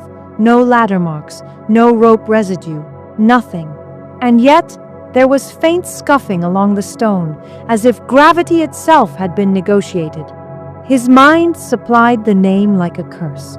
Seth's Ascent, an ancient Egyptian climbing method, lost long before medieval time began. A technique of scaling sheer surfaces with nothing but tendon strength and unnatural balance. A myth, a relic, a dead language of movement, and still, someone had spoken it fluently. Manav entered the room where the minister had died. The walls were decorated with wealth and power, but death had made everything equal. Bullet holes were clean, precise, controlled. No spray, no panic. This was not rage. This was ritual. Manav examined the markings, the entry angles, the spacing. His voice was quiet. SIG class barrel. The forensic team froze. Manav continued. One of the finest modern handguns, military grade, professional handling, ancient monk techniques at the gate, forgotten Egyptian ascent at the wall, and modern elite weaponry inside. This wasn't a killer. This was an encyclopedia of death, a man who carried centuries in his hands. The minister's body lay slumped, eyes open, mouth half-formed in disbelief. Even in his final second, he must have thought, "This cannot be happening here." Manav stared at the corpse, and for the first time something unfamiliar crept into his chest. Not fear, not shock, recognition. This was not a criminal, this was an event. Whoever this masked devil was, he was not merely a murderer. He was an idea, a demon wrapped in human skin. And the most terrifying question was not how he killed, it was how he escaped. Witnesses claimed the killer had been fired upon, multiple rounds, close range. Yet he had moved through bullets like smoke. Then, impossibly, he had leapt from the balcony, 30 feet down, and vanished into the night. No blood trail, no footprints, only absence. Manav's jaw tightened. Was this some urban myth, some superhero fantasy, or something far darker, something real? By midnight, Manav sat inside the control room of HR-CID headquarters. Screens glowed with surveillance feeds, forensic reports, maps of the city marked like a battlefield. The city had given birth to Assassin Prime, and now HR-CID had given birth to his hunter. Manav Shekhar was not a man of superstition, but he was also not a fool. This case was sui generis, a species of horror he had never encountered in his career, a crime that did not belong to the criminal world, but to the realm of legends. The lab report arrived. Blood samples had been recovered. A trace, a smear. Manav read it. His fingers paused. The result was shocking. The killer was mortal, human, no altered DNA, no supernatural anomaly. And yet, something was wrong, something in the blood markers, a pattern that didn't fit, as if the body was ordinary, but the mind inside it was not. Then came another alert, a digital one, a movement in crypto, a transaction trail, a shadow payment. Manav's eyes sharpened. Money always spoke, even when killers did not. He leaned forward. A photograph appeared on the screen. A blurred capture, a mask, 2 red slits where eyes should be, a silhouette carved out of darkness. Manav whispered the name the city had begun to fear. Assassin Prime. The devil was real, trained, disciplined. A mafia weapon refined into perfection. No one could match him. But now, for the first time, someone had decided to try. And Manav Shekhar had one thought, cold as steel. If the devil cannot be killed, then he must be understood. Because the city was no longer chasing a murderer. It was chasing death itself. Yakshay woke to a ceiling he didn't recognize and a body he barely owned. Morning light crawled in through the blinds like an interrogator, slow, merciless, without sympathy. Every breath scraped, every muscle screamed. His skin was a map of violence, purple bruises, torn flesh, half-healed bullet scars that should have killed him twice over. Darkveil had saved his life. That much was undeniable. What was equally undeniable was this: no human body could survive nights like the one before. Not again. Not many more times. Whatever Darkveil did to him came at a cost his bones were already calculating. Memory returned in fragments, flashes, a corridor drenched in fear, the Home Minister's eyes widening a second before the end, the crack of gunfire, security guards firing without hesitation, pain blooming, then multiplying, then nothing, except the fall, 30 feet of empty air, impact that shattered his legs, bones breaking like dry twigs, and yet he had run, not limped, not crawled, run, faster than sense, faster than panic. He had vaulted precinct walls, dissolved into alleys, bled into shadow until even the night lost his scent. Yakshay looked down and touched his legs, whole, unbroken. They had not been whole then. He remembered that much. A new fear rose in his chest. His car. It was still there. The realization hit him harder than the bullets. His breath caught. His pulse spiked. The car, near the Home Minister's residence, stuffed with weapons, ammunition, traces of a massacre that would rewrite headlines. That was when the shadows thickened. Darkveil stepped out of the daylight like a mistake reality hadn't corrected yet. He almost never appeared in the daytime. Daylight diluted most demons. Today, apparently, was an exception. Don't worry about the car. Yakshay stared, shock freezing his tongue. Before he could speak, Darkveil continued, voice calm, almost bored. I, by which I mean you, filed the complaint. Car stolen. The day Ganpat was killed. Yakshay felt the room tilt. What? His voice sounded foreign. I don't even remember.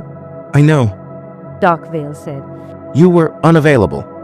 The woman's death shocked you enough to switch yourself off. Yakshay said nothing. What was there to say to a parasite that filled in your life while you slept? There's only one problem. Darkveil added casually. Your car contains enough armament to start a small war. You will be questioned. What? Fear finally found volume. What have I become? You don't worry. Darkveil replied, serene as a priest. It is a very big reason to worry. Yakshay snapped, then shouted. Where is the copy of the complaint? Darkveil smiled thinly. Your house. Then mockingly. Your father's house. Yakshay clenched his fists. I need to erase the trail. I need to do something. You're stressed for no reason. Are you really that dumb, Darkveil? I'm not dumb. Darkveil said softly. You're a wimp. Yakshay swallowed the reply. Arguing with the thing that lived inside him never ended well. The facts were brutal. The police would find the car, the weapons, ammunition matching the Home Minister's murder. The same tools used to butcher Ganpat and Daria's men. A stolen vehicle complaint would not save him. They would connect him unless... A billionaire's son. Darkveil said calmly. Who doesn't know how to fire a gun, suddenly puts on a mask with red slits for eyes and goes on a rampage. Yakshay stayed silent. Which court? Darkveil continued. We'll accept that logic. A stolen car and coincidence don't make you Assassin Prime. Yakshay listened, hated himself for listening. Assassin Prime isn't just a killer. Darkveil said. He knows techniques no human on this earth does. He can fire any weapon, ride anything, drive anything, bike, car, plane. The argument settled in like poison. Slow, convincing, lethal. Even if the police sniffed around, they would find disbelief before proof. Billionaire heirs didn't digest bullets. They didn't survive 30-foot falls. They didn't erase trails like myths. And myths were harder to arrest. Somewhere deep inside, Yakshay knew the truth he didn't want to face. The story had only just begun. Darkveil wasn't forcing him anymore. It was shaping him. Then Darkveil said, almost kindly, Think about what business you want to start. Tonight, you receive 50 million rupees. Gold. Crypto. Yakshay felt the floor drop again. The payment, the price of murder. Real, heavy, unavoidable. His body still screamed, but the clock had started ticking.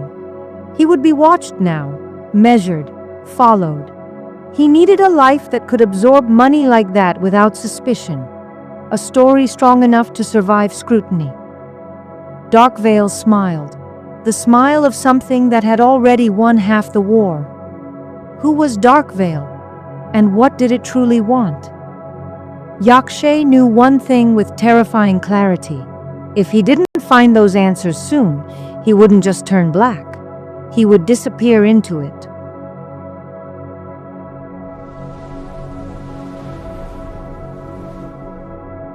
Manav Shekhar was not a normal cop, and HR-CID never recruited normal men.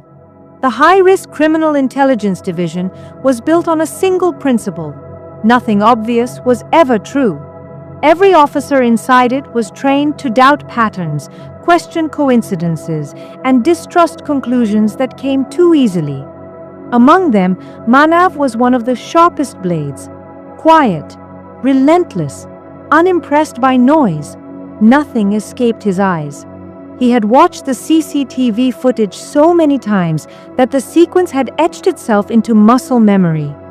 The pause, the stillness, the moment when death pretended to be real. The security personnel were killed at point-blank range, too close, too personal, which meant the man on the floor wasn't dead, not when they first thought he was. He had played still, let his blood spill enough to sell the lie, let their training betray them. Once convinced he was neutralized, they lowered their guard, circled him. That was the mistake. He rose, fast, surgical, no wasted movement. 4 men died before fear could register. The 5th, the Home Minister, didn't even get that luxury. The blood loss alone made it impossible. No man should have survived it. And yet, the same man had leapt nearly 30 feet, hit concrete and run, vaulted the perimeter wall, melted into the dark like the city itself had swallowed him. Impossible, Manav thought, which meant it was real. This wasn't a gangster, not muscle, not ideology, this was Assassin Prime. But why the minister? Manav didn't believe in motiveless violence. Men always had reasons: power, fear, money, revenge, or something worse. The next clue surfaced where killers often slipped, not in bodies, but in logistics. The car, a Mercedes-Benz E-Class, clean, expensive, out of place. Its boot was a mobile armory, enough ammunition to flatten multiple police posts. Military-grade stock. None of it registered. Manav cross-checked the HR-CID Central Arms Registry himself. Every channel, every mirrored server, every black index that didn't officially exist. Nothing. Which meant only one thing: illegal arms. Ganpat. And his brother. They had been deep in the trade. Deep enough to supply men who didn't ask questions, which tied Ganpat's death directly to the minister's execution. A supply chain doesn't disappear on its own. Someone had cut it. Then came the anomaly. Daria Singh's gang was erased. Every man, every lieutenant, every runner, except Daria. That bothered Manav more than the bodies. In crime, the king always dies last, or not at all.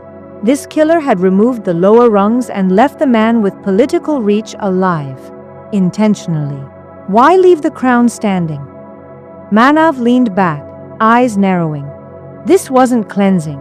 This was positioning. Something darker sat beneath the surface. Something that didn't fit the data he had so far. Then the name appeared on his screen.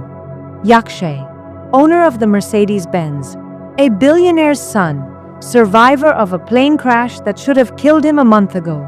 Once a permanent fixture on page 3, girls, parties, excess. Now suddenly absent. No headlines, no sightings. Silence.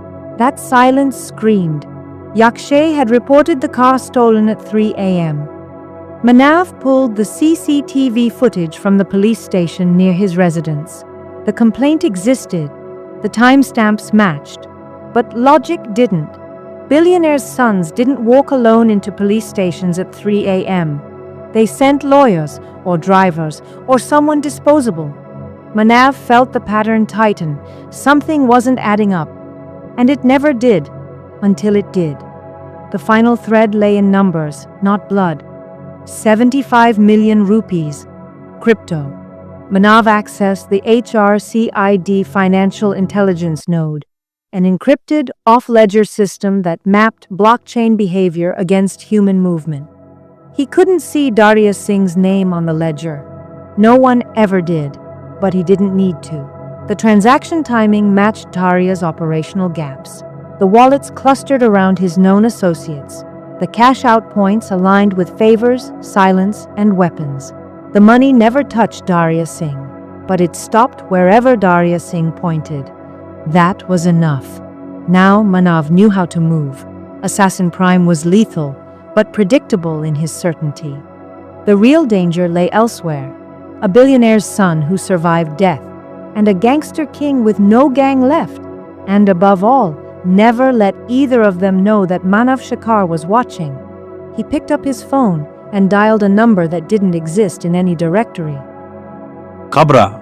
he said when the line connected. See me, immediately. Across the city, Assassin Prime believed he was about to rule. What he didn't understand was that human defiance had no ceiling, and Manav Shekhar wasn't alone. Somewhere in the shadows, another man waited, one who read destinies instead of data, Pandit Nagendra, and he too had a score to settle.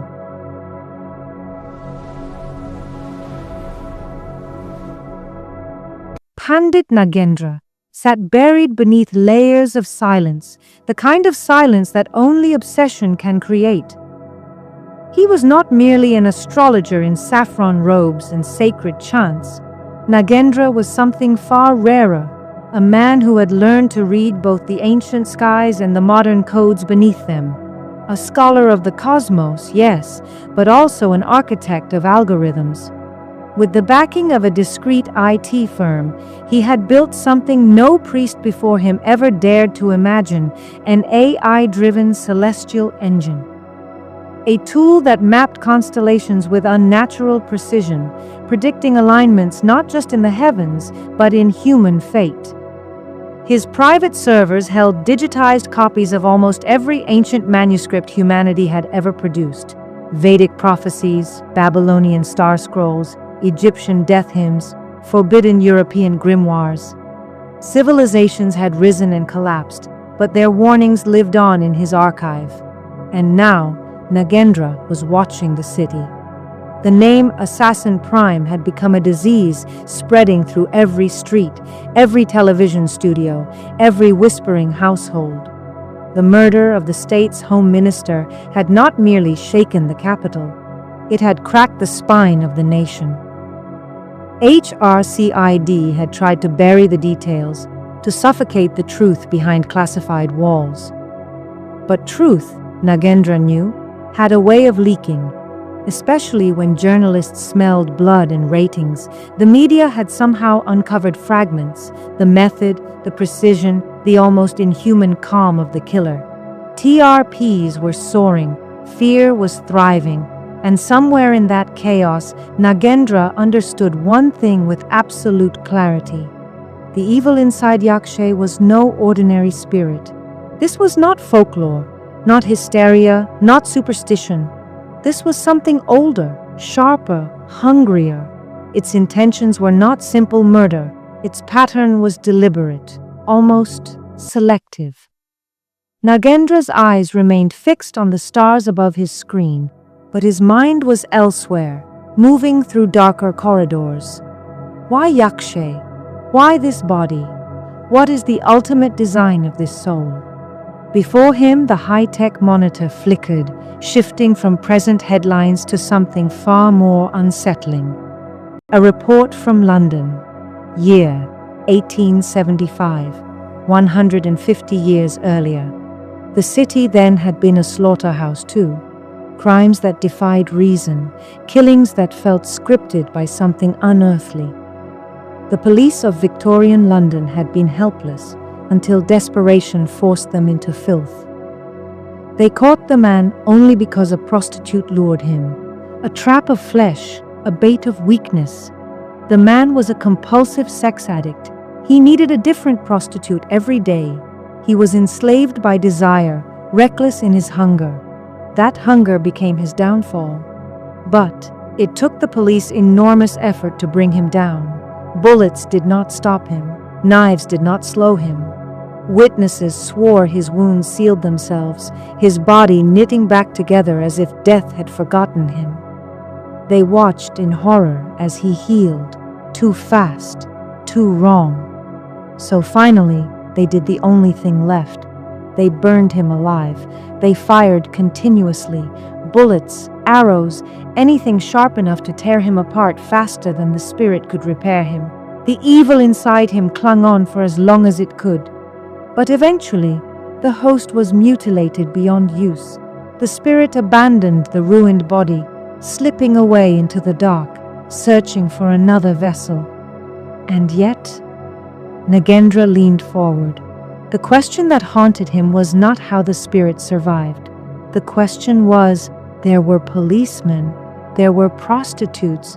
There were dozens of living bodies surrounding the dying host. Why didn't the evil spirit simply jump into any of them? Why did it require someone specific? A particular kind of host, a compatibility, a signature. And that, Nagendra realized, was where the secret of Darkveil truly lived. Yakshay had something in common with that man from London, something carved into fate, something written not in blood, but in alignment. Nagendra's fingers moved across the keyboard like prayer beads through shadow. Clues were emerging. A pattern was forming. If he could identify what bound Yakshay to that Victorian host, he could find a way to save him. Because Nagendra did not want Yakshay destroyed the way the London man had been destroyed, burnt, torn apart, erased brutally just to expel the demon. There had to be another way, a smarter way, a darker way.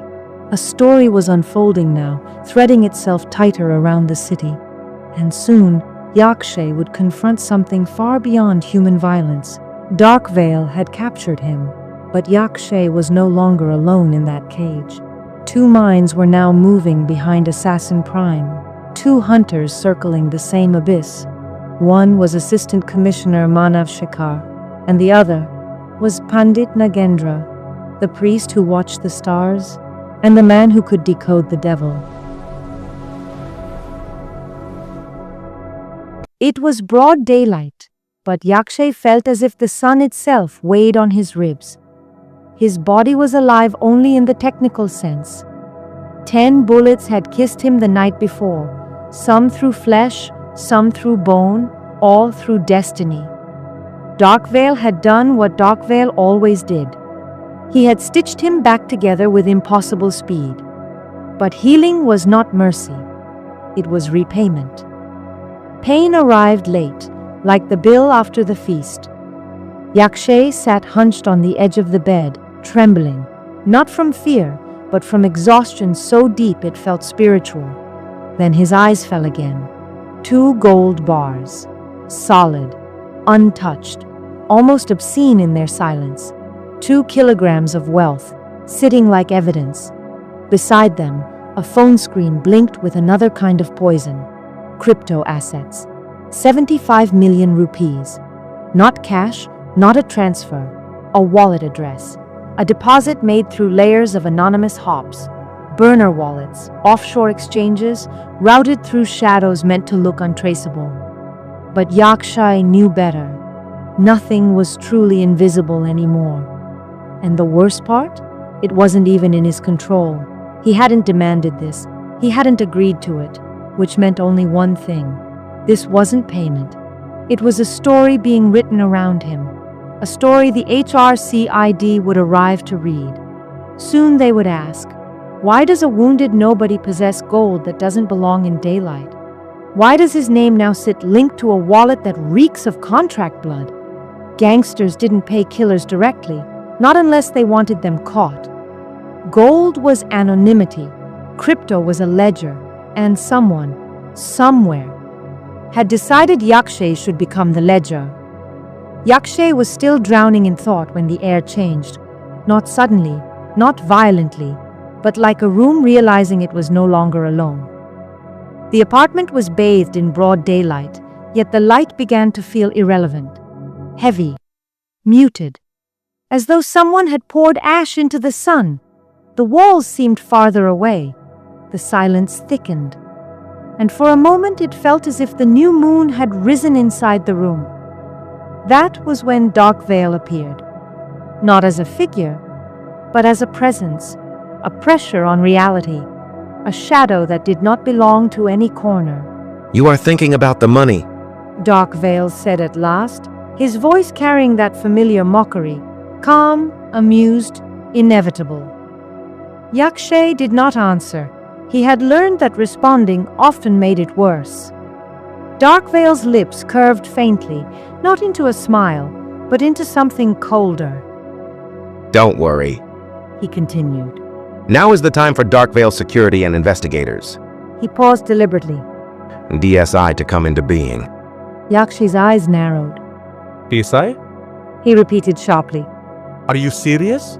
Darkveil's gaze did not move. Yes, He said, DSI has already received funding. a beat. From an anonymous investor.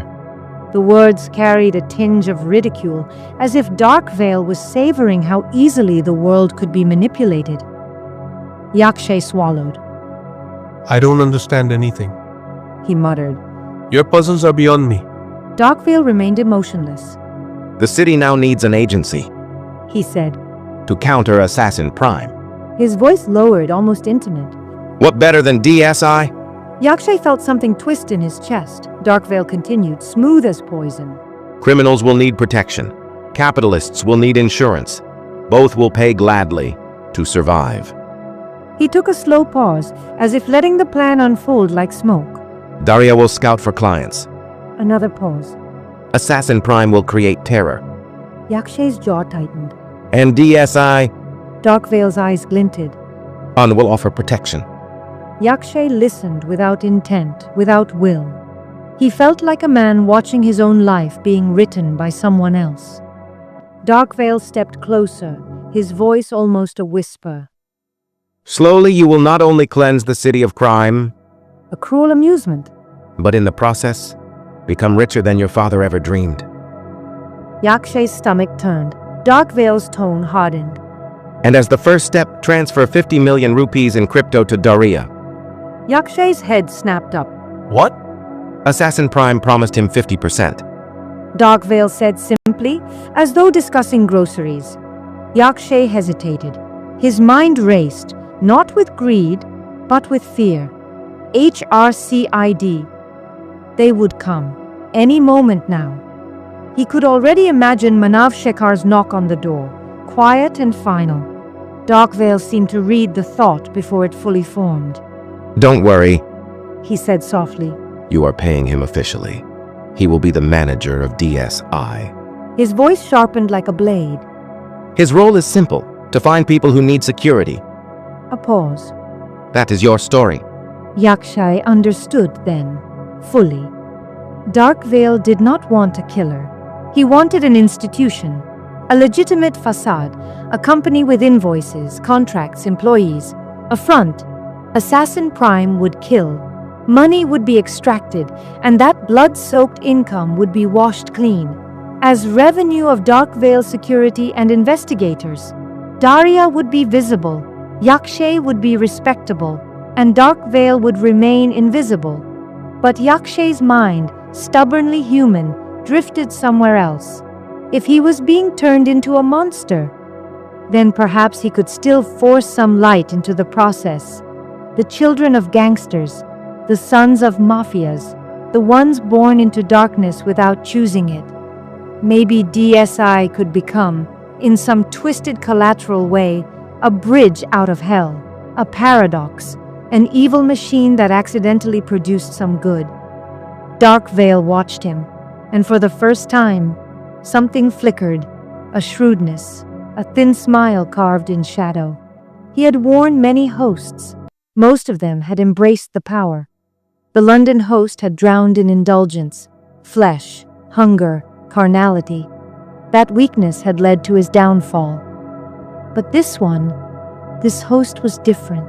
Yakshay was not enjoying the killing, not savoring the money, not worshipping the power. His conscience remained like a thorn. Darkveil's smile deepened slightly, but it was not pleasure. It was calculation, because a host with a conscience was unpredictable. And unpredictability, Darkveil knew, could become either salvation or catastrophe.